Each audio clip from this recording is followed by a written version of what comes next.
যুবদলের নতুন কর্মসূচি ঘোষণা। সারা দেশে আইন শৃঙ্খলা পরিস্থিতির অবনতিতে রাজধানী ঢাকায় কেন্দ্রীয়ভাবে এবং দেশব্যাপী জেলা ও মহানগরে বিক্ষোভ কর্মসূচি ঘোষণা করেছে জাতীয়তাবাদী যুবদল।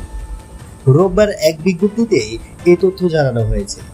এতে বলা হয়, আগামী বৃহস্পতিবার 17 জুলাই দুপুর 2টায় নয়াপল্টনে বিএনপির কেন্দ্রীয় কার্যালয়ের সামনে থেকে ফকিরাফুল দৈনিক বাংলা প্রেস ক্লাব, কদম ফোয়ারা, মৎস্য ভবন হয়ে শাহবাগ পর্যন্ত বিক্ষোভ মিছিল অনুষ্ঠিত হবে।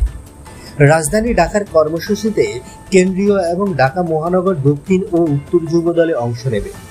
একই দিনে সারা দেশে জেলা ও মহানগরে বিক্ষোভ মিছিল অনুষ্ঠিত হবে।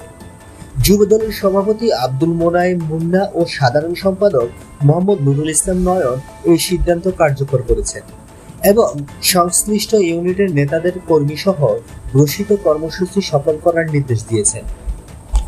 বন্ধুরা, নিত্য নতুন এক্সক্লুসিভ খবরাখবর সবার আগে পেতে আমাদের ইউটিউব চ্যানেলটি সাবস্ক্রাইব করে পাশে থাকা বেল আইকনটি অন করে দেওয়ার অনুরোধ করব।